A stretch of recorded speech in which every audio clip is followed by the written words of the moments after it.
वृश्चिक राशि वालों की क्या शुक्र का राशि परिवर्तन वृश्चिक राशि वालों की किस्मत चमकाएगा, बरकत कराएगा या फिर डालेगा इनकी सेहत पर बुरा असर? आइए जानते हैं।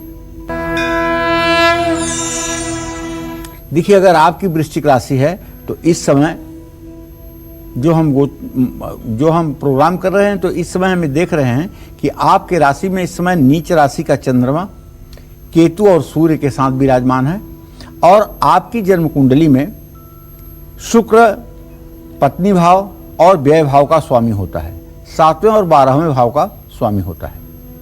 तो आज से लेकर के 11 दिसंबर तक शुक्र आपके 12वें भाव में गोचर करेगा। 12वें भाव को व्यय भाव कहा जाता है। इस भाव से खर्च, नुकसान, अगला जन्म, मोक्ष, विदेश यात्रा, ये सब चीजें देखी जाती हैं। ऐसे में शुक्र का ये गोचर आपके लिए मिले जुले परिणाम लेकर आया है। शुक्र ग्रह एक ऐसा ग्रह है जो सारे ग्रह 12वें भाव में खराब होते हैं। कोई भी ग्रह अगर आपके 12वें भाव में बैठा हुआ है वो अच्छा नहीं हो सकता है, ये दावा है। अगर आपकी जन्म कुंडली में ग्रहों की स्थिति कुछ भी निर्बल दुर्बल कुछ भी हो, लेकिन अगर आपकी जन्म कुंडली में 6ठे, 8वें और 12वें भाव में 6वां स्थान, 8वां स्थान और 12वां स्थान में कोई ग्रह न हो, ये तीनों स्थान खाली हो, तो मैं पूरे दावे के साथ कह सकता हूं कि आपका जीवन राजा महाराजा की तरह व्यतीत होगा। चाहे आपके हाथ में भाग्य रेखा हो या न हो, आप गरीब परिवार में पैदा हुए हों या सामान्य परिवार में पैदा हुए हों, राजा आपको बनना है। केवल 6ठे, 8वें, 12वें स्थान में किसी ग्रह का न होना इतना ज्यादा लाभकारी होता है लोगों के लिए, ये बात समझ के रखिए।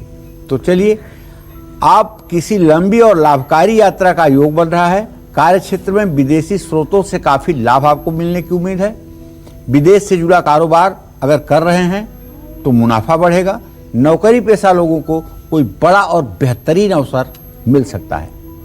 आयात निर्यात के काम से जुड़े लोगों का भाग्य साथ देगा। कोई मुश्किल अगर लोन है तो वो भी मिलने का योग बना हुआ है। इस समय शुक्र के कारण आपकी हर इच्छा पूरी होगी, लेकिन ध्यान रखिएगा, खुला खर्चा करने के कारण आपका बजट ना बिगड़े, इसका भी ध्यान रखना होगा। 11 दिसंबर तक शुक्र के कारण आपकी लव लाइफ और वैवाहिक जीवन में प्यार बढ़ेगा। एक दिन एक ज्योतिषी जी मिले तो उन्होंने अपने बच्चे की कुंडली दिखाते हुए कहा कि ये बेटे की कुंडली में शुक्र 12वें भाव में है, लेकिन इसके पास कभी धन वैभव रहेगा? ये तो हर समय सब खर्च ही कर देगा। हमने कहा भैया, अगर कोई खर्च करेगा तो उसके पास पैसा होगा तभी तो खर्च करेगा, पैसा नहीं होगा तो कहाँ से खर्च करेगा? तो शुक्र 12वें भाव में अगर जा रहा है तो खर्च तो करवाएगा, बहुत करवाएगा, लेकिन खर्च करने का स्रोत भी तो देगा। इसलिए 12वें शुक्र से डरने की जरूरत नहीं है। हाँ, आप अपनों को समय दीजिए, उनसे बात करिए, उनके विचारों को समझिए और खुल करके उनके सामने अपने प्रस्ताव को रखिए। ये सेहत के लिए तो मिला जुला असर होगा। देर रात तक टेलीविजन, मोबाइल, ये सब चीजें आपको नहीं देखनी चाहिए, इससे आपके आंखों को तकलीफ हो सकती है। इन 25 दिनों के लिए शुक्र लाभ देगा आपके लिए। भगवान श्री हरि विष्णु की उपासना आपको करनी चाहिए और अपने माथे पर मलयागिर चंदन और केसर मिलाकर के तिलक करना चाहिए। जय मां विंध्यवासिनी। नमस्कार, मैं हूं मानक गुप्ता। अगर आपको हमारा ये वीडियो पसंद आया हो तो इसे लाइक और शेयर जरूर करें और हाँ, हमें सब्सक्राइब और फॉलो करना ना भूलें ताकि आप देश और दुनिया की कोई खबर मिस ना करें। चाहे कोई ब्रेकिंग न्यूज हो या कोरोना वायरस से जुड़ी कोई भी अपडेट, पॉलिटिक्स हो या आपकी जेब से जुड़ी कोई खबर, इलेक्शन की कोई न्यूज हो, कोई कंट्रोवर्सी हो या फिर कोई वायरल वीडियो, सब कुछ मिलेगा न्यूज़ 24 पर। तो जुड़े रहिए हमारे साथ और देखते रहिए न्यूज़ 24।